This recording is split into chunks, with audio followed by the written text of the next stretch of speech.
우리는 동굴이나 위검에서 살지 못하거나 가죽을 입지 못할 정도로 퇴화하지는 않았다. 그래도 인류의 산업과 발명이 제공하는 이점들은 비싸게 사서라도 확실히 받아들이는 것이 더 낫다. 우리 마을 같은 곳에서는 판자와 지붕, 널, 석회와 벽돌들이 동굴이나 흠없는 통나무, 충분한 양의 나무 껍질, 심지어 잘 이겨진 점토나 평평한 바위들보다도 더 싸고 쉽게 얻을 수 있다. 나는 이 주제에 관해 잘 이해하고 말하는 것이다. 왜냐하면 나 자신이 이론적으로나 실질적으로 이런 것과 익숙했기 때문이다. 조금 더 재미를 보태 말하자면 우리는 가장 부유한 사람들보다도 더 부유해지고 우리 문명을 축복하기 위해서 이런 재료들을 사용할 수도 있다. 문명인은 경험이 많고 현명한 미개인이다. 개인적인 실험으로 성급하게 말하자면 말이다. 1845년 거의 3월 말쯤에 나는 도끼 하나를 빌려서 집을 지으려고 마음먹은 곳에서 가장 가까운 장소인 월든 호숫가 옆에 있는 숲으로 내려갔다. 그리고 제목으로 쓰기에는 아직 어린 커다랗고 화살 모양의 백송나무 몇 그루를 베기 시작했다. 무엇을 빌리지 않고 일하는 것이 어려운 일이기도 하지만 빌림으로써 이웃이 당신의 계획에 흥미를 갖게 하는 것은 어쩌면 가장 관대한 일일지도 모른다. 자루에서 도끼를 빼내면서 그 도끼 주인은 그것이 자신이 아주 애지중지하는 것이라고 말했다. 나는 내가 받았을 때보다 더 날카롭게 그것을 갈아서 돌려주었다. 내가 일하는 곳은 무척 유쾌한 곳이었다. 그곳은 소나무 숲으로 둘러싸여 있었는데 그곳을 통해서 나는 연못을 보았고 소나무와 히코리 나무들이 쑥쑥 솟아오른 오른 숲 안에 있는 작게 트인 들판도 보았다. 연못 안에 있는 얼음은 아직 녹지 않았고 얼음이 없는 공간도 종종 있었지만 얼음은 검은색을 띠고 물에 젖은 채로 호수에 잠겨 있었다. 그곳에서 일하는 낮 시간 동안에는 옅은 눈보라가 날리기도 했고 대부분 집에 오는 길에 철로에 나오면 황금빛 모래더미가 흐릿한 대기 안에서 빛나며 멀리까지 쭉 뻗어 있었고 레일은 봄 햇빛에 빛나고 있었다. 나는 종달새와 딱새 그리고 다른 새들이 우리와 함께 또 다른 해를 시작하러 와서 부르는 노랫소리를 들었다. 정말 즐거운 봄의 나날들이었다.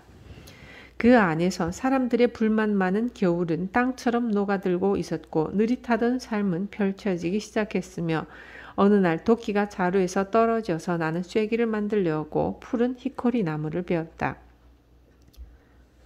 그리고 그것을 물에 젖어 불게 하려고 연못 구멍에 넣어두었다. 그때 나는 줄무늬 뱀 한 마리가 물 안으로 뛰어드는 것을 보았다. 뱀은 불편했을 텐데도 내가 그곳에 있었던 15분 이상을 호수 바닥에 있었다. 어쩌면 그 녀석이 아직 겨울에 지둔한 상태에서 확실히 깨어나지 않았기 때문이었을지도 모른다. 내게는 인간도 이 같은 이유로 지금의 천하고 원시적인 상태에 계속 머물고 있는 것처럼 보인다. 인간들이 그들 주위로 깨어나는 봄의 영향을 느끼려면 필연적으로 더 높은 천상의 삶까지 올라가야 할 것이다. 설이 내린 아침길에 둔하고 뻣뻣한 상태로 있는 뱀들을 전에도 본 적이 있다. 그것들은 자기들을 부드럽게 해줄 태양을 기다리고 있었다. 4월 1일에는 눈이 왔고 얼음이 녹았다. 안개 짙었던 그날 이른 시간에 나는 물 위에 떨어진 기러기 한 마리가 마치 길을 잃은 것처럼 혹은 안개의 유령인 것처럼 연못 주위를 더듬으며 우는 소리를 들었다. 그렇게 며칠 동안 목재와 새끼둥, 석가래로 쓸나무를 베러 숲으로 갔는데 나는 이 모든 것들을 단지 내 좁은 도끼 하나만 가지고 했다. 어떤 수다스럽거나 학자들 같은 생각들은 하지도 않은 채 나는 다음과 같은 노래를 하며 즐거이 일을 했다. 인간들은 저마다 잘났다고 말한다. 그러나 보라, 예술과 과학, 수많은 그것들의 응용도 모두 날개를 펴고 날아가 버렸다. 문 밖을 흐르는 바람은 우리가 아는 모든 것이다. 나는 중요한 목재들을 6인치로 네모나게 잘라서 대부분의 새끼둥은 양쪽 면만 잘랐고 석가래와 나뭇바닥을 위한 목재는 한쪽만 잘랐다. 나머지 부분들의 나무 껍질은 그대로 남겨두어서 그 목재들이 톱으로 자른 것보다 더 고르고 탄탄하도록 만들었다. 각각의 목재는 조심스럽게 접합구멍을 뚫어 뿌리로 만든 장부로 이어졌고 이번에는 다른 도구들도 빌려서 이런 일들을 할 수 있었다. 숲에서 보내는 시간은 그리 길지 않았는데도 나는 늘 간단히 버터 바른 빵을 들고 다녔고 점심시간에는 내가 잘라진 푸른 소나무 가지 사이에 앉아서 그것을 쌌던 신문을 읽었다. 빵을 든 내 손에는 두껍게 송진이 묻어 있어서 그것의 향이 빵에도 전해지고는 했다. 일을 끝내기 전에 나는 소나무의 적이라기보다는 좀 더 친구에 가까워져 있었다. 그들 중 몇몇을 베어내기는 했지만 그것에 대해 더 잘 알게 되었기 때문이다. 가끔 숲을 돌아다니던 사람이 내 도끼 소리에 이끌려 다가왔고 우리는 잘라놓은 나무 조각들 너머로 즐겁게 수다를 떨기도 했다. 4월 중순이 되자 집의 골조가 만들어졌고 세워질 준비가 되었다. 사실 나는 그 일을 서두르지 않았고 그보다 최고로 만들려고 노력했다. 판자를 얻을 요량으로 나는 이미 제임스 콜린스라는 피츠버그 철도에서 일하는 아일랜드 사람의 오두막 집을 샀다. 콜린스의 오두막은 아주 괜찮은 것이라고 들었다. 집을 보러 갔지만 그는 집에 없었고 나는 바깥쪽을 돌아다녔는데 창문이 아주 깊고 높은 곳에 있어서 처음에는 내가 온 것을 안에서 보지 못했다.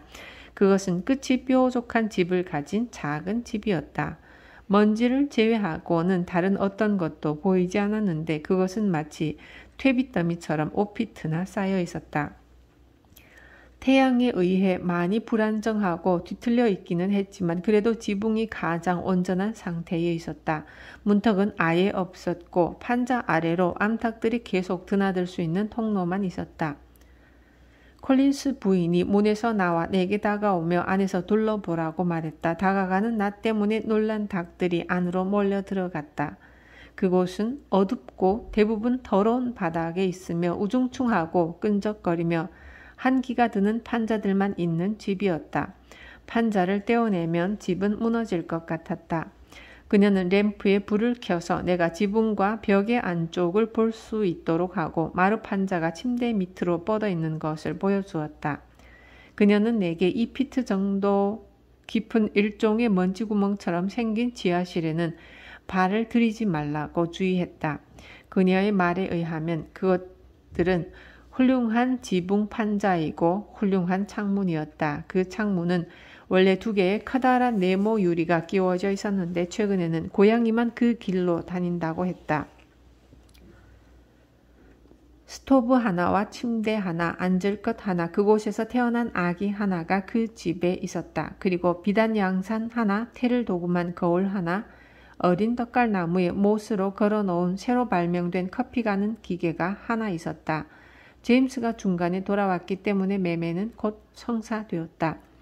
그날 밤 나는 $4 25센트를 지불해야 하고 그는 다음날 아침 5시까지 집을 비우고 그 전까지는 아무에게도 팔지 않겠다고 했다. 아침 6시부터 나는 그 집을 소유할 수 있었다. 그는 나보고 그곳에 일찍 와서 지대와 연료에 대해 애매하고 부당한 요구를 하는 어떤 사람들을 미리 대비하는 것이 좋을 거라고 말했다. 그가 나에게 확신시킨 이것은 단지 귀찮은 것이었다. 6시에 나는 길에서 그와 그의 가족들을 지나쳤고 그들 모두 커다란 짐을 들고 있었으며 침대, 커피기계, 거울, 닭들이었다.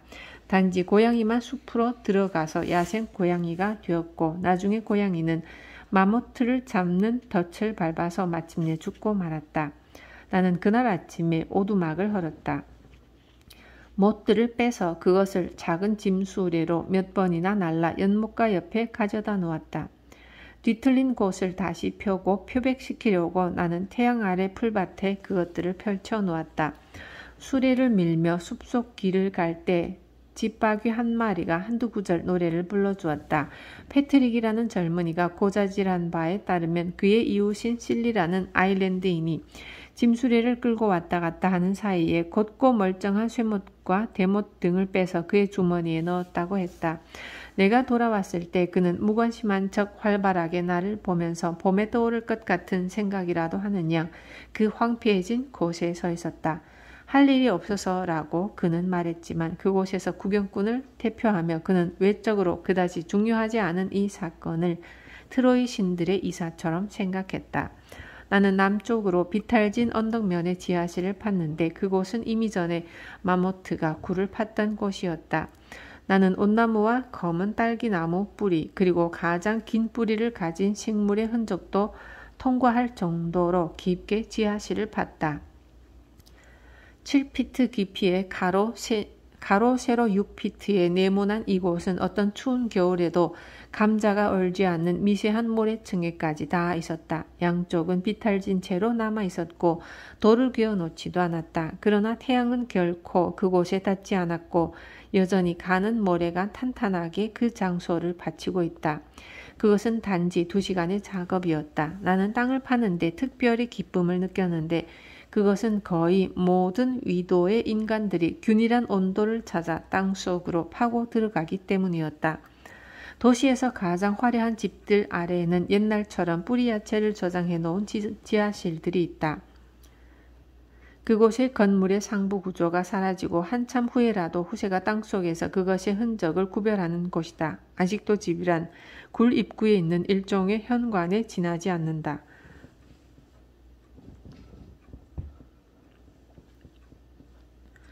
마침내 5월 초에 이르러 나는 몇몇 아는 사람들의 도움으로 집에 골조를 올렸다. 사람들과 함께한 이유는 꼭 필요해서라기보다는 이웃사람으로서의 관계를 돈독히 할 좋은 기회라고 생각했기 때문이었다. 이들로 인해 어떤 사람도 나보다 더 골조를 세우는 사람의 자격으로 명예롭지는 않았다. 나는 정말 그들이 어느 미래에 더 높은 건물들에 골조 올리는 것을 돕게 될 운명이라고 생각한다. 나는 판자와 지붕을 댔던 7월 4일에 바로 집에 들어가 살기 시작했다. 아주 주의 깊게 얇은 쐐기꼴로 잘라 이은 판자들이라 비가 새지 않기 때문이었다. 그러나 판자를 붙이기 전에 나는 연못에서 언덕까지 팔에 2술의 분량의 돌을 가져다가 굴뚝에 기초를 쌓았다. 따뜻하게 하려고 불이 필요해지는 가을에 나는 잡초를 뽑고 돌아와 굴뚝을 세웠다. 예전에는 이른 아침에 밖에서 음식을 했었는데 어떤 면에서 그런 방식은 일상적인 방법보다 더 편리하고 기분이 좋다. 빵이 구워지기 전에 바람이 불면 나는 불 주위로 몇 개의 판자를 고정시켜 세우고 빵을 보기 위해서 그 아래에 앉아 있었다. 그리고 그렇게 유쾌한 몇 시간이 흘러가는 것이었다. 손을 많이 쓰던 그 당시 나는 책을 많이 읽지 못했다. 그래도 최소한 땅 위에나 식탁보 위에 있던 신문 조각들은 내게 일리아드 못지않게 큰 즐거움을 주었다.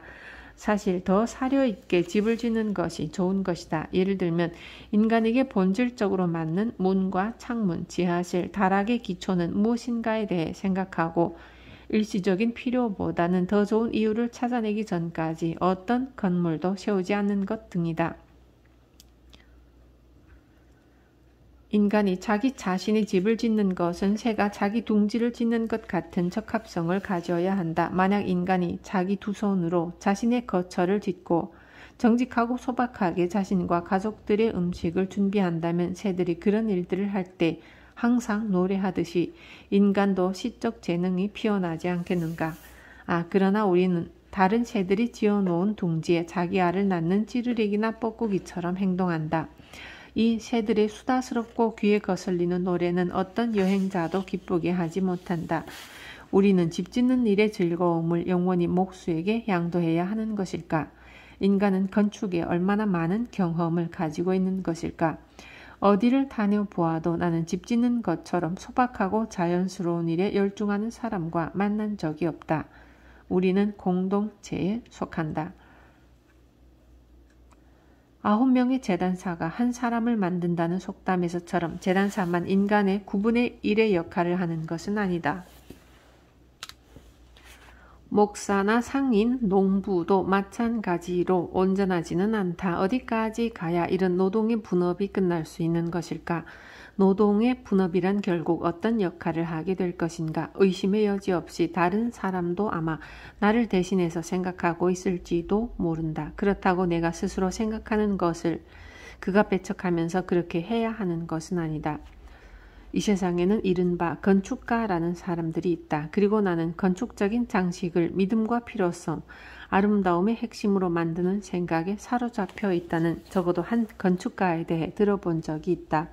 그렇게 하는 것이 마치 신의 계시인 듯 말이다. 그의 관점에서는 아마 다 괜찮을 것이다. 그러나 그런 생각은 보통의 오락적인 취미보다 단지 조금 더 나을 뿐이다. 건축에서 감상적인 개혁자는 장식적인 처마 돌림에서 일을 시작한다. 기초에서 일을 시작하는 것이 아니라 말이다. 모든 사탕 과자 안에 아몬드나 캐러웨이 열매를 넣는 것처럼 단지 장식 안에 어떻게 진실의 핵심을 넣느냐 하는 문제였다. 나는 아몬드에 설탕을 묻히지 않는 것이 가장 건강에 좋다고 생각한다.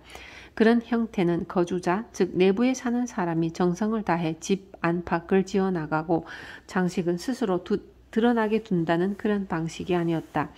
어떤 이성적인 사람은 장식이 외부적인 어떤 것이고 단지 표면적인 것에 지나지 않는다는 것을 알까? 거북이가 그의 점박이 등껍질을 얻거나 조개가 진주빛을 얻는 것이 브로드웨이 거주자들이 하청 계약으로 그들의 트리니티 교회를 얻는 것과 같다고 생각하는 사람이 있을까? 인간은 거북이가 자기 등껍질과 관계없는 것보다 더 자기 집의 건축 양식과 관계가 없다. 혹은 군인이 너무 한가하다고 해서 자기 군기에 자신의 덕목을 나타내는 어떤 특정한 색을 쓸 필요도 없는 것이다. 적이 그 군기를 찾아낼 것이기 때문이다. 전투가 시작되면 아마 군인은 창백해질지도 모른다. 내게 이런 사람은 마치 처마 돌림띠에 기대서 그보다 더 진실을 잘 알고 있는 성질 나쁜 거주자에게 자신의 반쪽짜리 진실로 소심하게 휘파람을 불어대는 것처럼 보인다. 내가 아는 한 건축미라는 것은 그것이 안으로부터 밖으로, 즉 필연성과 유일한 건설자인 거주자 자신의 특징으로부터 점차 뻗어나가는 것이다. 어떤 무의식적인 진실함, 고귀함을 기초로 외양에 대한 생각 없이 발생하는 아름다운 말이다. 그리고 이런 종류의 아름다움이 산출할 어떤 추가적인 아름다움이라도 무의식적이고 아름다운 삶에 의해 선행될 것이다. 화가들도 알고 있듯이 이 나라에서 가장 흥미로운 거주지는 허세 부리지 않고 소박한 통나무 오두막과 가난한 사람들의 작은 집이다. 그것은 껍데기 자체가 그들 자신이 거주자들의 삶이지 그들을 단지 그림처럼 아름답게 만드는 표면의 어떤 특이성이 아니다. 교회에 사는 사람의 집도 흥미롭기는 마찬가지이다. 그곳에서 그의 삶은 상상만큼 기분 좋고 단순하다. 그리고 자기 집의 양식에 인위적인 효과를 내려고 긴장하지도 않을 것이다. 건축적 장식의 대부분은 말 그대로 공허한 것이어서 마치 얻어들은 지식처럼 주요 실체에 해를 주지도 않고 9월의 강한 바람에 의해 제거될 것이다. 지하실에 저장할 올리브나 와인이 없는 사람들은 건축가 없이도 집을 지을 수 있다. 만약 이런 일이 문학에서의 수식 형태에서 일어나면 어떨까? 우리의 권위 있는 문학 건축가들이 교회 건축가들이 하듯 장식적인 처마 돌림에 많은 시간을 쏟고 있다면 어떨까? 순수 미학이나 순수 미술 그리고 그것들을 가르치는 교수들도 그렇게 장식적인 것에 시간을 보내고 있다. 사람들은 몇 개의 기둥을 그의 위나 아래로 어떻게 경사지게 할 것인가 그리고 그의 집에 어떤 색을 칠할 것인가를 정말로 신경 쓴다. 만약 그가 지붕을 직접 기울이고 집을 칠한다면 진실성 면에서는 다소 의미가 있을 것이다. 그러나 혼이 거주자로부터 분리되어 있다면 그것은 단지 자기 자신의 관을 만드는 일이다. 무덤의 건축가, 즉 목수는 관 만드는 사람의 다른 이름에 지나지 않게 된다. 인생에 좌절하거나 냉담해진 어떤 사람은 흙 한 줌을 집어 발밑에 던지고 집을 그 흑색으로 칠하라고 말한다. 그는 최후의 좁은 집을 생각하고 있는 것일까? 구리동전도 던져보라. 그는 대체 얼마나 여유가 있단 말인가? 여러분이 왜 한 줌의 흙을 집어들어야 하는가? 차라리 여러분의 얼굴빛대로 집을 색칠하는 것이 낫다. 그러면 당신 집이 당신을 위해서 창백해지거나 홍조를 띠게 될 것이다. 오두막 건축의 양식을 향상시키는 계획이라니 집의 장식들을 준비해 준다면 그것들을 한번 써보겠다. 겨울이 오기 전에 나는 굴뚝을 지었다. 그리고 비가 새지 않게 만들었지만 집의 측면에 널빤지를 댔다. 통나무에서 첫 번째로 쳐낸 울퉁불퉁하고 즙이 많은 이것을 나는 평평하게 만들어야 했다. 그래서 나는 단단하게 널을 대고 회벽을 칠한 집을 갖게 되었다. 폭이 10피트, 길이 15피트에 기둥이 8피트였다.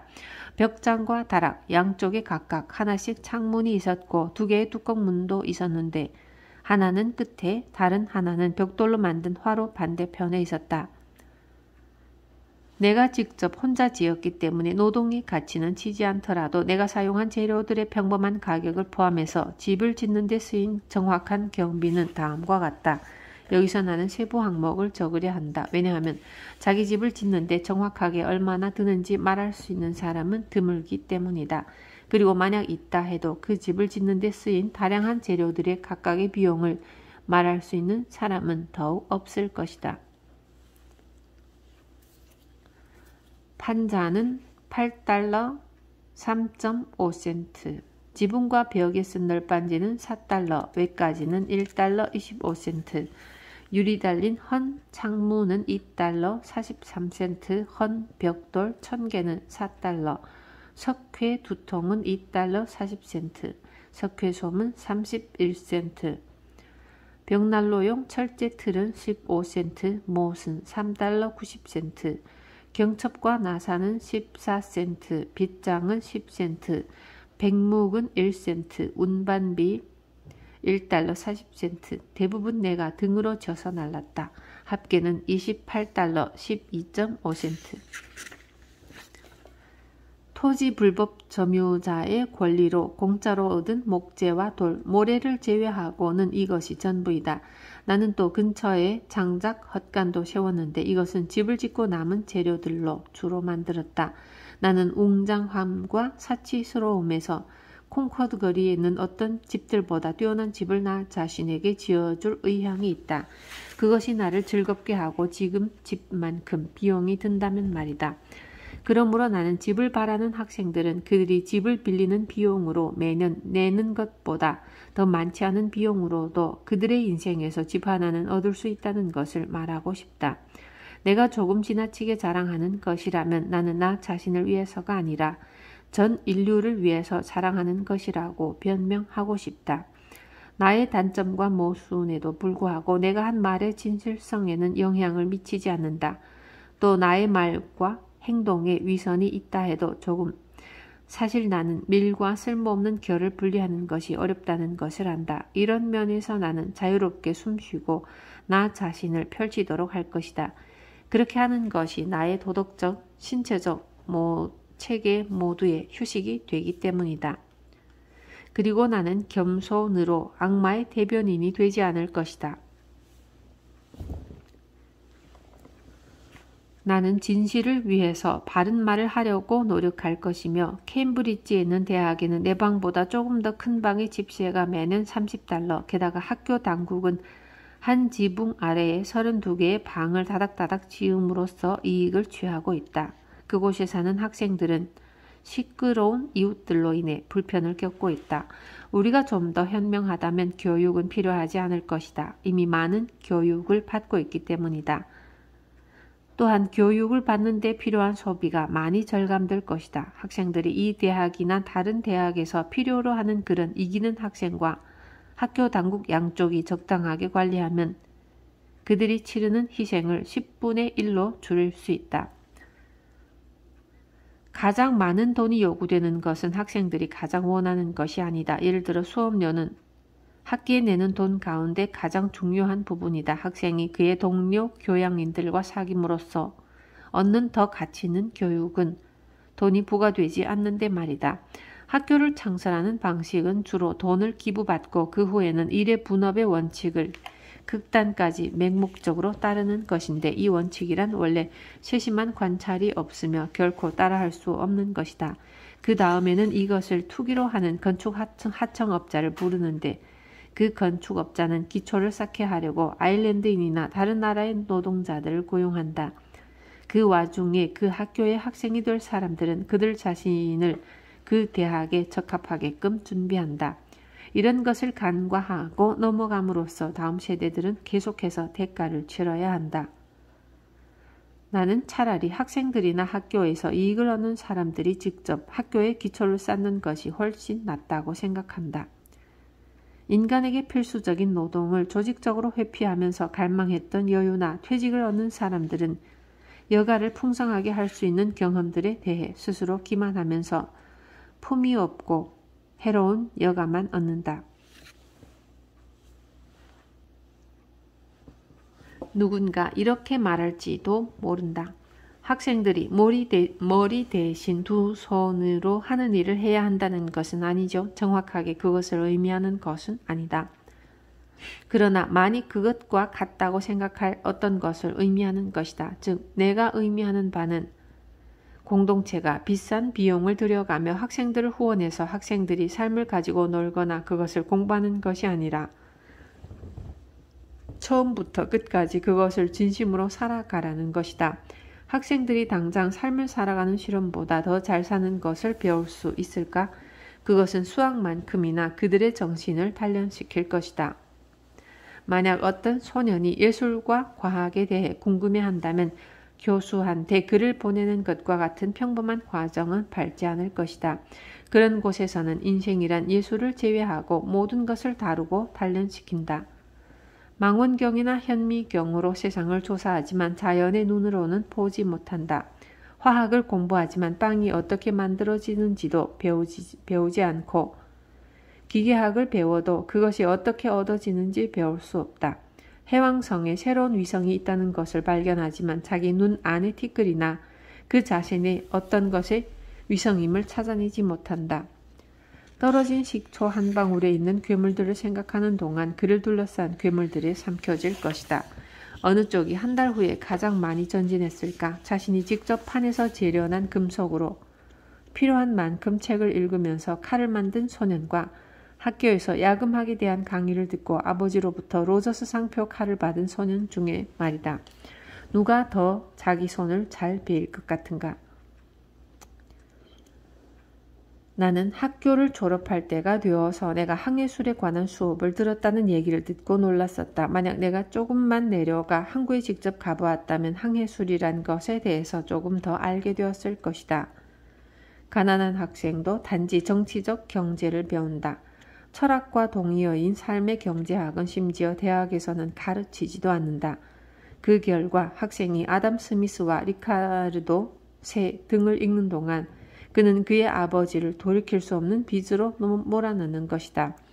우리 대학이나 수많은 현대적 개선이라는 것에는 일종의 환영이 있다.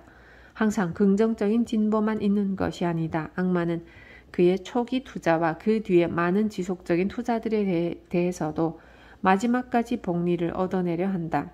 우리의 발명들은 예쁜 장난감이 되는 경향이 있어서 우리의 주의를 진지한 것으로부터 이탈하게 한다. 그것들은 단지 개선되지 않는 결말에 개선된 수단들에 지나지 않는다.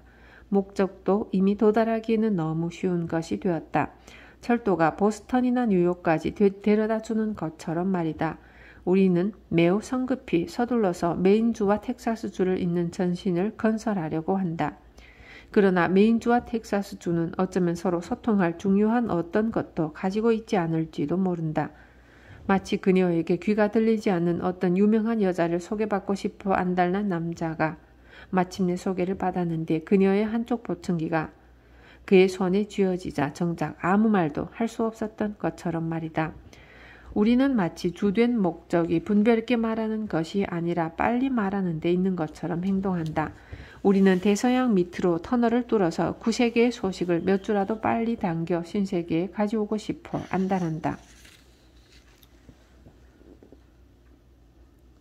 그러나 아마 미국인의 펄럭거리는 귀로 처음 듣게 될 소식은 아델라이드 공주가 100일해에 걸렸다는 것 정도일 것이다. 결국 1분에 1마일을 갈 만큼 빠른 말을 가진 사람이 가장 중요한 소식을 전달하는 것은 아니라는 것이다. 그는 복음 전도사가 아니고 그가 메뚜기와 야생의 꿀을 먹으면서 오는 사람도 아니라는 얘기다. 나는 세계적인 명마 플라잉 칠더스가 빠을 한 팩의 옥수수라도 날랐는지 의심스럽다. 누군가는 내게 이렇게 물을지도 모른다. 당신은 왜 돈을 저축하지 않나요? 여행하는 것을 좋아하면서 말이죠. 당신은 오늘이라도 차를 타고 피츠버그에 가면 그 지역을 볼 수 있을 텐데요. 그러나 나는 그보다 현명하다. 나는 가장 빠른 여행자는 걸어서 가는 사람이라는 것을 배웠다. 누가 먼저 그곳에 도착할지 한번 가정해보자. 그 거리는 30마일이다. 요금은 60센트이다. 그것은 거의 하루치 임금이다. 나는 이 도로에서 일했던 노동자의 하루 임금이 60센트였던 때도 기억한다. 자, 이제 나는 걸어서 여행을 시작하고 오늘 밤 안에 그곳에 도착한다. 나는 그런 속도로 일주일간 여행한 적도 있다. 반면 당신은 차비를 벌어야 할 것이고 그래서 그곳에 내일쯤 도착하게 될 것이다. 아니면 당신이 제때에 일을 찾을 만큼 운이 좋다면 오늘 오후에 도착하는 것이 가능할지 모르겠다. 피츠버그에 가는 대신에 당신은 여기에서 하루의 대부분을 일할 것이다. 그렇게 해서 만약 철도가 세계 모든 곳에 닿는다면 내 생각에는 당신을 앞설 듯하다. 세상을 두루 돌아보고 이런 종류의 경험을 얻는 것에 관한 나는 당신과의 관계를 그만두어야 할 정도일지도 모른다. 그런 것이 바로 어떤 인간도 앞지를 수 없는 우주의 법칙이다. 그리고 철도에서도 마찬가지이다. 어쩌면 철도가 긴 만큼 넓기도 하다고 말할지도 모르겠다. 모든 사람들이 이용할 수 있게끔 세계의 철도를 까는 것은 이 행성의 전체 표면을 완만하게 만드는 것과 같을 뿐이다. 인간은 막연한 생각을 갖는다. 그들이 계속 주식을 공모하고 삽으로 충분히 노동하다 보면 마침내는 이런 차를 타고 어디든지 갈 것이고 다음번에는 빠른 시간 안에 무료로 어디든 갈 수 있을 것이라고 생각할 것이다. 그러나 사람들로 북적이는 정거장에 차장이 승차하고 외치고 기차 연기가 멀리 날아가며 수증기가 물방울로 맺히면 단지 몇 명만 그 차를 탔을 뿐이고 대부분의 사람들은 기차에 치인 채로 놓인 것을 볼 수 있을 것이다. 그것은 하나의 우울한 사건이라 불릴 것이고 또 실제 그런 사건일 것이다. 의심의 여지 없이 오랫동안 차비를 번 사람들은 마침내 기차를 탈 수 있을 것이다.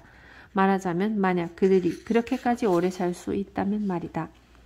그러나 그대는 이미 여행할 기운도 욕망도 잃은 후일지도 모른다.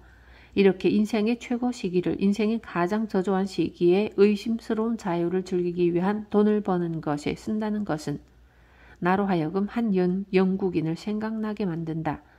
그는 처음에 돈을 벌 목적으로 인도에 갔다. 돈을 많이 벌면 영국으로 돌아와 시인으로 살기 위해서 말이다. 그는 차라리 당장 다락방으로 올라가 시를 썼어야 옳았다. 뭐라고? 우리가 지은 철도가 변변찮은 것이라고? 이 땅에 사는 100만 명의 아일랜드 사람들이 오두막집에서 뛰쳐나와 소리 지를지도 모른다. 그렇다면 나는 비교적 좋은 편이라고 대답할 것이다. 왜냐하면 문제를 제기하는 그네들은 더 엉망진창으로 일을 끝냈을 수도 있었을 테니까. 다만 당신에게 형제로서 하고 싶은 말은 당신들이 이 흙더미를 파헤치는 것보다 더 좋은 일에 시간을 쓸 수 있기를 바랄 뿐이다. 내가 집 짓는 것을 끝내기 전 뜻밖의 쓰임에 필요한 돈을 만들기 위해서 어떤 정직하고 기분 좋은 방법으로 $10나 $12쯤 벌기를 바라면서 이 에이커 반쯤의 모래가 많은 땅에 강낭콩, 감자, 옥수수, 완두콩과 순무도 조금씩 심었다. 전부 11에이커 정도의 땅에는 주로 소나무와 히코리 나무가 자라고 있었고 이전 해에 1에이커당 $8, 8센트에 팔렸었다.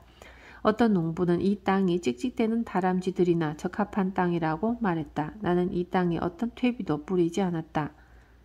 그 땅의 소유자가 아니라 단지 불법 점거자에 지나지 않았고 그렇게 넓은 땅에 다시 경작할 것을 기대하지도 않아서 괭이질 한 번 하지도 않았다. 밭갈이를 하면서 나무 그루터기 몇 개를 뽑아냈는데 그것은 내가 오랫동안 땔감으로 썼다.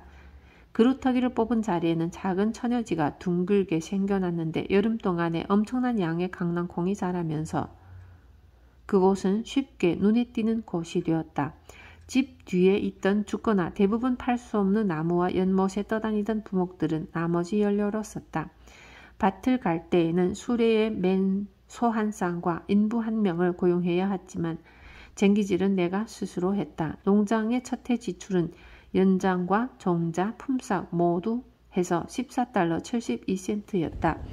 옥수수 씨앗은 받은 것이었다. 충분한 것보다 더 많이 심으려는 것이 아니라면 씨앗은 얻을 수 있어서 비용이 드는 것이 아니다. 나는 강낭콩 12부실, 감자 18부실을 수확했고 약간의 완두콩과 옥수수도 얻었다. 노란 옥수수와 순무는 시기를 놓쳐서 수확이 없었다. 농자에서 얻은 총 수입은 다음과 같다. 수입은 23달러 44센트, 지출은 14달러 72.5센트, 순이익은 8달러 71.5센트.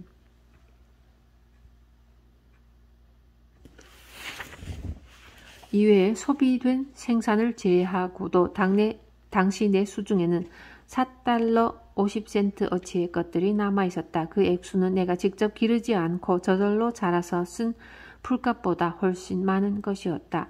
모든 것을 고려하면 즉 인간의 영혼과 오늘이라는 시간의 중요성을 생각해보면 짧은 시간에 이루어진 실험이 없음에도 불구하고 어떤 의미에서는 일시적인 성격으로 그 수확은 콩코드에 사는 농부의 그의 수확보다 훌륭한 것이었다고 생각한다. 다음 해에 나는 농사를 훨씬 더 잘 지었다. 왜냐하면 필요한 땅인 3분의 1 에이커 정도 되는 땅을 파엎었고 2년간의 경험으로 아서영과 같은 많은 사람들의 농업에 관한 저서를 읽지 않고도 많은 것을 배웠기 때문이었다. 즉 만약 사람이 자기가 키운 것을 먹으면서 소박하게 살고 자기가 먹는 것 이상을 재배해서 어떤 불필요하고 사치스러우며 비싼 것들을 더 갖기 위해서 그것을 교환하는 것이 아니라면 그는 단지 몇 노드의 땅만 경작하면 되고 그 땅을 갈기 위해서 황소를 사용하는 것보다는 직접 갈아엎는 것이 더 싸며 오래된 땅에 비료를 주는 것보다는 때때로 새로운 땅을 선택하는 것이 좋고 그리고 필요한 작업은 여름에 모두 힘들이지 않고 틈틈이 할 수 있다는 것을 배웠다. 그러므로 그는 요즘 흔히 보이는 사람들처럼 황소나 말, 암소, 돼지에 매여 있을 필요가 없다. 나는 현재의 경제 혹은 사회적 제도의 성공이나 실패에는 이해관계가 없는 사람으로 이 점에 대해서 공평하게 말하고 싶다. 나는 콩코드의 어떤 농부들보다도 독립적이었다. 나는 집이나 농장에 얽매이지 않고 매 순간 유별난 내 천성을 따르며 살았다. 게다가 나는 그들보다 더 잘 살고 있었고 만약 내 집이 불타버렸거나 농작물이 실패했어도 나는 거의 전만큼이나 잘 살았을 것이다. 나는 인간이 가축을 지키는 것이 아니라 가축이 인간을 지키는 것이며 가축이 인간보다 더 자유롭다고 생각한다. 인간과 소는 노동을 교환한다. 그러나 우리가 만약 필요한 일만 생각한다면 소가 매우 많은 이익을 갖는 것을 알 수 있을 것이다. 그들의 농장은 훨씬 더 크기 때문이다. 인간은 6주간의 일의 교환의 한 부분으로 그것의 건초를 만드는데 이것이 여간 어려운 일이 아니다.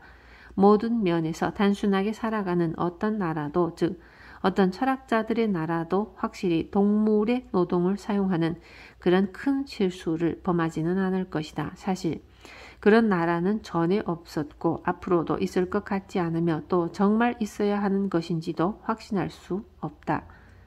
그러나 결코 나는 말이나 소를 길들여서 나를 위해 할지도 모르는 일을 위해 그것들을 떠맡지는 않으리라. 내가 단순히 마부나 목동이 될지도 모르기 때문이다. 만약 그렇게 함으로써 사회가 얻는 자처럼 된다 해도 한 사람이 얻는 것이 다른 사람의 손실이 아니라고 우리가 확신할 수 있을까? 주인이 만족한다고 해서 마구간지기 소년도 같은 만족을 갖는 것은 아닐지도 모르지 않는가? 어떤 공공의 일은 이런 도움 없이 건설되지 않을 것이며 그런 일의 영광을 소나 말과 함께 하려는 것을 인정한다.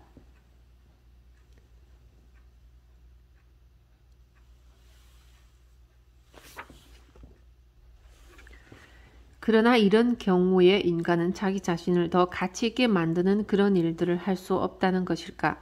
인간이 그들의 도움으로 단지 불필요하거나 인위적인 일들뿐 아니라 사치스럽고 게으른 일을 하기 시작할 때 몇몇 사람이 황소와 함께 그 모든 교환의 일을 하는 것은 피할 수 없는 일이다. 즉 인간은 가장 강한 것의 노예가 되는 것이다. 그러므로 인간은 자기 내부에 있는 동물을 위해서 함께 일할 뿐 아니라 상징적으로 말하자면 또한 외부에 있는 동물을 위해서도 일한다.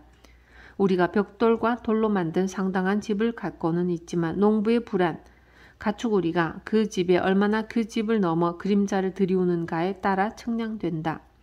이 마을은 이 근방에서 가장 큰 소와 말을 위한 집들이 있다고 들었다. 그것은 공공 건물에도 뒤지지 않을 정도이다. 그러나 이 지역에는 자유로운 예배나 자유로운 연설을 위한 공간은 거의 없다.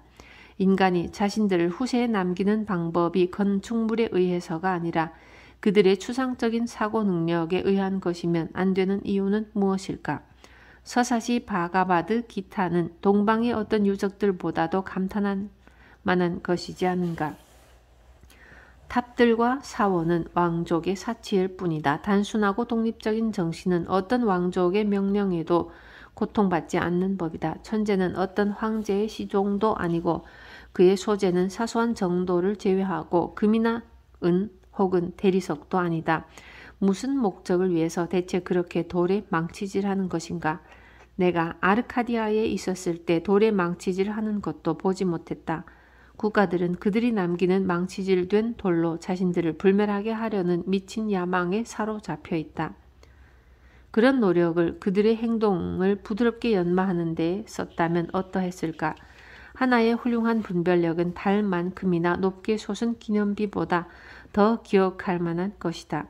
나는 돌들이 자기 자리에 있는 것을 보고 싶다. 태베의 웅장함은 천박한 웅장함이다. 성실한 농부의 들을 두르는 좁은 돌 울타리가 삶의 진실로부터 멀리 유랑하는 100개의 성문을 가진 태베보다도 더 분별있다. 야만스럽고 이교도적인 문명과 종교는 화려한 사원을 짓는다. 그러나 기독교는 그렇게 하지 않을 것이다. 한 나라가 망치질하고 다듬은 대부분의 돌은 그것의 무덤으로 가게 된다.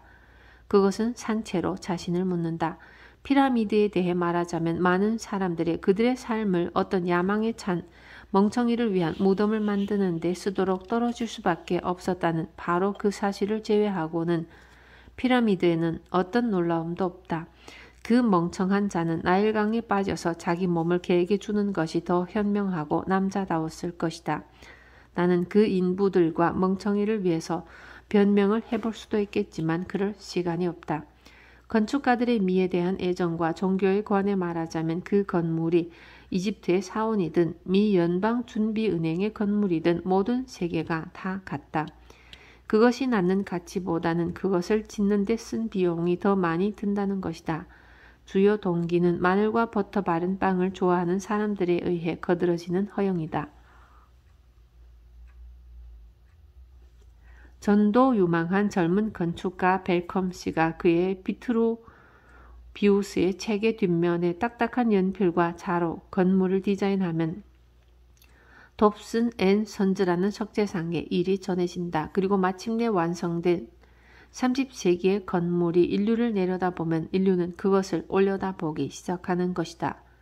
높은 탑들과 기념비에 관해서는 옛날에 이 고장에 한 정신 나간 사람이 있었다. 그는 중국까지 파나가는 작업을 시도했고 그의 말대로라면 그는 중국 단지와 주전자가 달그락거리는 소리를 들을 때까지 갔다는 것이었다. 그러나 내 생각으로는 그가 만든 구멍을 경배하러 가기 위해 내 길을 벗어나지는 않을 것 같다. 많은 사람들은 동방과 서방의 기념비들에 관심을 갖고 누가 그것들을 지었는지 궁금해한다. 내 입장에서는 그 시절에 그런 것들을 짓지 않은 그런 사람들을 알고 싶다. 그런 사소한 것들보다 위에 있었던 사람들 말이다. 우선 통계 작업을 계속해보자.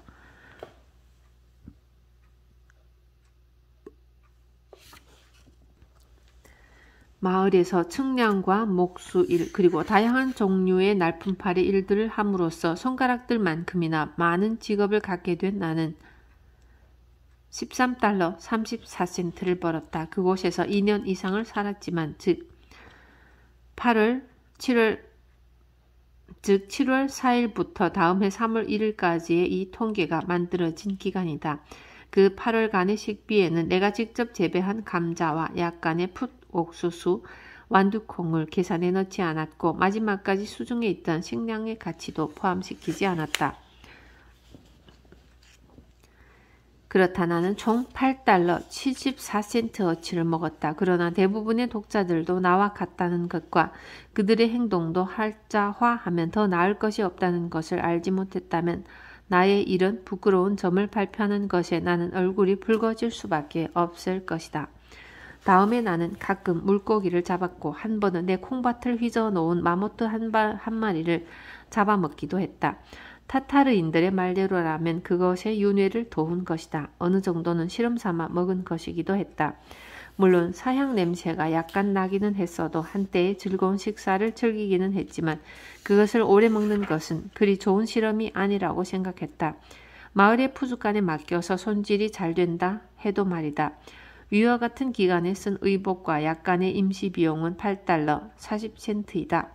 잘 기억나지는 않지만 기름과 몇 가지 용품들은 2달러였고 세탁과 수선은 대부분 외부에서 해결했는데 아직 그 청구서를 받지 않았다. 이 지역에서 필연적으로 나가기 마련인 돈은 이것이 전부이다. 이제 나는 스스로 생활비를 벌어 살아가야 하는 독자들에게 말한다. 이런 비용들을 충당하기 위해서 나는 농장에서 생산된 것들을 팔았다. 수입을 지출 총액으로 빼면 25달러 1.75센트의 적자가 난다. 이것은 내가 이 생활을 시작했을 때 갖고 있었던 액수와 거의 비슷했고 앞으로 부딪힐 지출을 재는 척도가 될 것이었다. 한편 나는 여가와 독립을 그리고 건강을 얻은 것 외에도 내가 원하는 한 살 수 있는 안락한 집을 얻었다. 이 통계들은 우연적이라 도움이 안 될 것처럼 보일지 모르나 철저하게 산출한 것이고 어떤 가치도 있을 것이다. 내가 계산해 넣지 않은 것은 아무것도 없다. 계산으로는 내 식비만 일주일에 약 25센트 쓴 것으로 나타난다. 이후에 거의 2년 동안은 효모 없는 호밀과 옥수수 가루, 감자, 쌀, 아주 조금의 소금에 절인 돼지고기, 당밀, 소금, 그리고 물만 먹었다. 인동의 철학을 무척 좋아하는 나에게는 주로 쌀로 사는 것이 아주 잘 어울리는 것이었다. 어떤 고질적으로 트집 잡는 사람들의 이익에 대비해서 나는 가끔 외식을 했다는 것 또한 밝히는 바이다. 이것은 늘 해왔던 것이고 다시 할 기회를 고대하는 것인데 빈번하게 내 가정 살림에 손해를 가져다 주었다. 그러나 말했던 바대로 외식은 계속해왔던 필수 요소로 이와 같은 상대적인 회계보고에는 조금도 영향을 끼치지 않는다고 생각한다. 2년간의 실험으로 나는 인간이 필요한 음식을 얻기 위해서는 이렇게 높은 위도에서도 믿을 수 없을 정도로 적은 비용이 든다는 것을 배웠다. 인간이 동물처럼 간단한 음식을 먹어도 건강과 힘이 유지된다는 것도 배웠다. 나는 만족스러운 저녁을 먹어왔는데 옥수수를 삶고 소금을 약간 친 쇠비름 한 접시는 몇몇 가지 이유에서도 정말 만족스러운 것이었다. 라틴어 이름을 적는 것은 그 이름에서 나오는 특별한 향미 때문이다. 분별 있는 사람이 이런 평화로운 시간, 평범한 정오에 소금을 뿌린 몇 개의 충분히 삶은 옥수수 말고 또 무엇을 달라고 기도할 수 있을까? 식사에 조금씩 변화를 준 것도 건강 때문이 아니라 식욕에 따른 것이었다. 인간은 자주 생활 필수품이 부족해서가 아니라 사치품이 부족해서 굶어 죽는 난처한 상황에 빠지는 것 같다. 그리고 나는 자기 아들이 물만 마셔도 목숨을 잃었다고 생각하는 훌륭한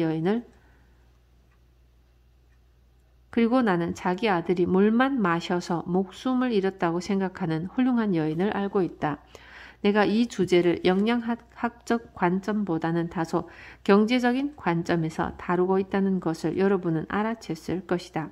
그러므로 식품 창고를 가득 채우지 않는다면 독자들은 감히 절제의 생활을 시도하려 하지 않을 것이다. 처음에 나는 옥수수 가루와 소금으로만 옥수수빵을 만들었다.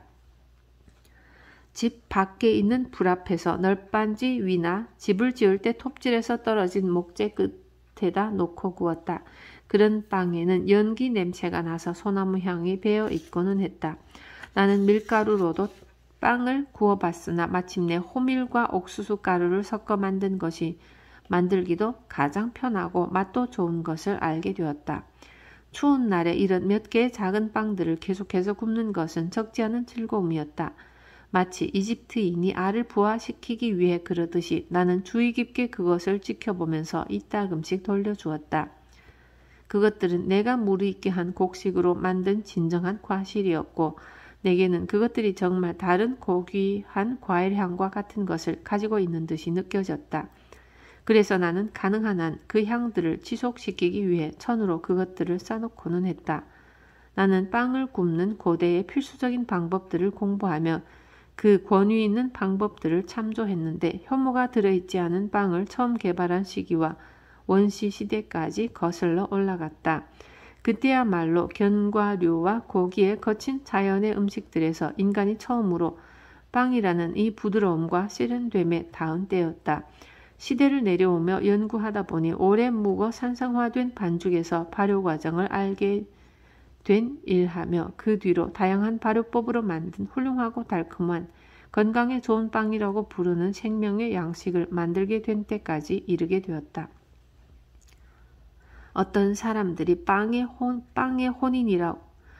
혼이라고 생각하는 효모는 빵의 세포 조직을 채우는 영혼으로 베스타 여신의 불처럼 경건하게 보존되어 귀중한 한 병이 처음에 메이플라워호를 타고 이곳에 도착해 미국을 위해 은혜를 베풀었다. 그것은 지금도 이 땅 위에 곡식의 소용돌이를 솟아오르게 하고 부풀게 해서 펼치도록 하면서 영향을 미치고 있다.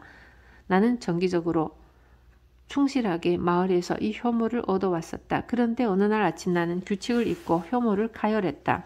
이 사고로 나는 효모가 반드시 필수적인 것은 아니라는 것을 발견했다. 나의 발견들은 통합적 과정에 의한 것이 아니라 이렇게 분석적 과정에 의한 것이었다. 그 뒤로 나는 효모를 넣는 것을 기꺼이 생략했다. 대부분의 부인들이 이스트가 없으면 안전하고 건강에 좋은 빵을 구울 수는 없을 거라고 확신시키고 나이 먹은 사람들은 생명력의 빠른 감퇴를 예언하기도 했지만 말이다. 그러나 나는 그것이 필수적인 요소가 아니라는 것을 알게 되었고 그것 없이 1년 동안 지냈으나 아직도 생애 세계에 있다. 이스트병을 늘 주머니 안에 들고 다녀야 하는 사소함에서 벗어난 것도 기쁘다. 가끔 이것은 펑 터져서 그 내용물이 흘러 나를 당황하게 만들었다. 이스트를 생략하고 넣지 않는 것이 더 간단하고 존중할 만하다. 인간이란 다른 어떤 존재들보다 모든 기후와 환경에 자신을 잘 적응시키는 동물이다. 나는 어떤 탄산 나트륨이나 산 혹은 알칼리 성분도 빵에 넣지 않았다. 그것은 마치 기원전 2세기경에 마르쿠스 포르키우스 카토가 준 요리법에 따라 만든 것 같았다. 나는 이렇게 해석해 보았다. 빵 반죽을 만들어 보아라. 양손과 반죽 그릇을 잘 씻어라. 가루를 반죽 그릇에 넣고 조금씩 물을 더해가며 그것을 완전히 반죽하라. 그것을 잘 반죽했으면 모양을 만들고 뚜껑을 덮고 구워라. 즉 빵 굽는 솥에서 구우라는 것이다. 효모에 대해서는 한마디도 언급하지 않는다. 내가 항상 이 생명의 양식을 이용한 것은 아니었다. 한때는 지갑이 텅텅 비어서 한 달 이상 그렇게 생긴 빵을 구경하지 못한 적도 있었다. 모든 뉴 잉글랜드 사람들은 이 호밀과 옥수수의 고장에서 빵 만드는 데 필요한 재료를 쉽게 재배할 수 있을 것이다. 그것들을 얻기 위해서 가격 변동이 심한 시장에 의존할 필요는 없다. 그러나 우리는 단순함과 자주성에서 너무 멀어져서 이 콩코드에서는 신선하고 달콤한 굵은 곡물가루들은 거의 가게에 팔리지 않고 더 굵은 옥수수 가루나 곡물로 만든 음식은 아무도 먹지 않는다. 대부분 농부들은 자기들이 생산한 곡물을 소나 돼지에게 주고 자신들은 밀가루를 산다. 밀가루가 조금이라도 더 건강에 좋은 것도 아닌데 더 비싼 가격으로 상점에서 판다. 나는 쉽게 호밀과 옥수수 한두 부쉐를 기를 수 있다는 것을 알게 되었다. 호밀은 척박한 땅에서도 잘 자라고 옥수수도 비옥한 땅을 필요로 하지는 않기 때문이다. 그것들을 맷돌로 갈면 쌀과 돼지 고기가 없어도 된다. 만약 어떤 농축된 당분이 필요하다면 호박이나 사탕무로 아주 훌륭한 당미를 만들 수 있다는 것을 실험을 통해 알았다. 더 쉽게는 단 것을 얻기 위해 단지 몇 그루의 단풍나무를 심으면 된다는 것도 알고 있었다. 이 나무들이 자라는 동안에는 내가 말한 재료들 외에도 다른 많은 대체 식품들을 이용할 수 있었다. 왜냐하면 우리 선조들도 노래하지 않았는가? 우리는 입술을 달콤하게 하기 위해 술을 만들 수 있다. 호박과 서양 방풀나물 그리고 호두나무 조각으로.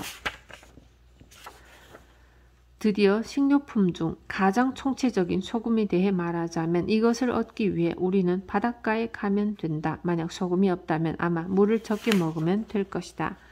나는 인디언들이 소금을 얻으려고 애썼다는 말을 들어본 적이 없다. 그래서 나는 음식에 관련된 모든 매매와 물물 교환을 피할 수 있었다. 집은 가지고 있었고 의복과 연료의 문제만 남아 있었다. 내가 지금 입고 있는 바지는 한 농가에서 직접 짠 것이다. 그런 미덕을 가진 인간이 아직 남아있다니 하늘에 감사할 뿐이다. 농부들이 공장 노동자로 추락하는 것은 예전에 인간이 농부로 전락했던 만큼이나 기억할 만한 엄청난 일이라고 생각하기 때문이다. 이 새로운 세계에서는 연료도 귀찮은 것에 지나지 않는다. 정착지에 관해서는 내가 아직 이 땅을 불법 점거하는 것이 허락되지 않았다면 나는 지금 내가 경작하는 땅 1에이커를 전에 팔렸던 가격 8달러 8센트에 살 의향이 있었다. 그러나 내가 여기 그냥 머물러 있음으로써 이 땅의 가치를 올렸다고 나는 생각한다. 내게 종종 야채로만 살 것이냐는 질문을 하는 어떤 의심하는 부류들이 있다. 그러나 나는 즉시 그런 문제들의 뿌리를 뜯어내버리기 위해서 왜냐하면 뿌리는 신념이니까 이렇게 대답하는 것에 익숙하다. 나는 판자에 박힌 못만 먹고도 살 수 있다고 말이다. 만약 그들이 이 말을 이해하지 못한다면 그들은 내가 말하는 것 대부분을 이해할 수 없는 것이다. 이런 종류의 실험이 행해졌다는 소식을 들으니 기쁘다. 한 젊은이가 자신의 일을 절구 삼아서 14일 동안 딱딱한 옥수수만 먹으며 살았다고 한다. 다람쥐 부족들이 이와 똑같은 실험을 해서 성공해왔다. 인간 종족들도 이런 실험들에 흥미가 있다. 그런 것을 먹기에 너무 늙은 아낙네들이나 죽은 남편에게서 받은 돈을 방앗간에 맡긴 과부들은 놀랄지도 모르겠지만 말이다. 가구의 일부는 내가 직접 만들었고 나머지는 전혀 비용이 들지 않아서 회계보고서에 그것을 넣지 않았다.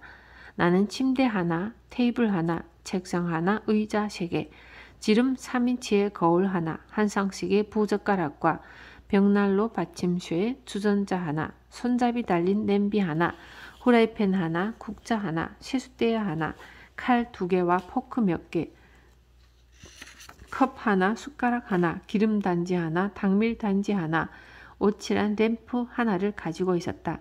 어떤 사람도 호박 위에 앉아야 할 만큼 가난하지 않았다. 그것은 게으름 때문이다. 마을에 있는 다락에는 그냥 가져가면 되는 많은 의자들이 있다. 가구, 내가 어떤 가구상의 도움 없이도 아직 앉고 설 수 있다니 얼마나 감사한 일인가. 수레에 거지의 빈 상자 같은 자기 가구들을 가득 쌓고 밝은 대낮에 사람들이 지켜본 가운데 나아가야 한다면 과연 철학자를 제외하고 어떤 사람이 수치심을 느끼지 않을까. 저것은 스폴딩신의 가구구만. 나는 그런 한 더미의 가구들을 보고 그것이 소위 부자인 사람들에게 속할 것인지 가난한 사람들 것인지 결코 말할 수 없다. 그 주인은 늘 가난에 찌든 것처럼 보였다. 정말로 그런 것들을 더 많이 가질수록 당신은 더 가난해지는 것이다. 각각의 짐들은 12개의 오두막집에서 나온 짐들을 들고 가는 것과 같다. 그리고 하나의 오두막집이 가난하다면 이것은 12배는 더 가난한 것이다. 우리가 가구들, 즉 우리의 허물을 없애려는 이유가 아니라면 대체 우리는 왜 이사해야 할까?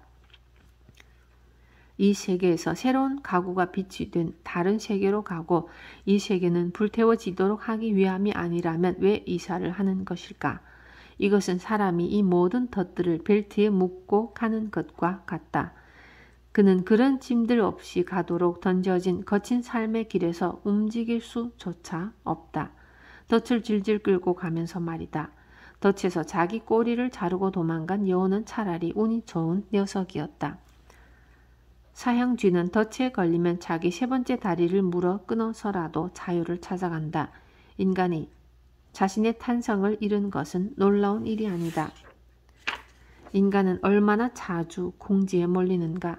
이런 질문을 하는 무리를 용서한다면 대체 궁지에 몰린다는 것은 무슨 뜻입니까? 만약 당신이 사람을 만날 때마다 보는 사람이라면 그가 가진 것 혹은 가지고 있지 않은 척하는 그 뒤에 많은 것을 볼 것이다. 심지어 부엌 살림과 태우지 않고 쌓아놓은 모든 잡동사니들을 볼 수 있을 것이다. 그는 이런 것에 묶여서 앞으로 나아가려고 애쓰고 있는 것이 보일 것이다. 내 생각에 인간은 자신의 커다란 가구들이 빠져나갈 수 없는 옹이구멍이나 문을 통과하려는 것 같다. 이것이 궁지에 몰린 인간이 되는 것이다. 어떤 말쑥하고 간소한 차림의 남자가 겉으로는 아주 자유롭고 모든 준비가 다 된 듯 보이는데 그의 가구에 대해서 보험을 들었는지 아닌지 등의 말을 한다면 나는 동정을 금할 수 없다. 그럼 내 가구를 어떻게 하란 말입니까? 이 명랑한 나비는 그렇게 거미줄에 걸린 것이다.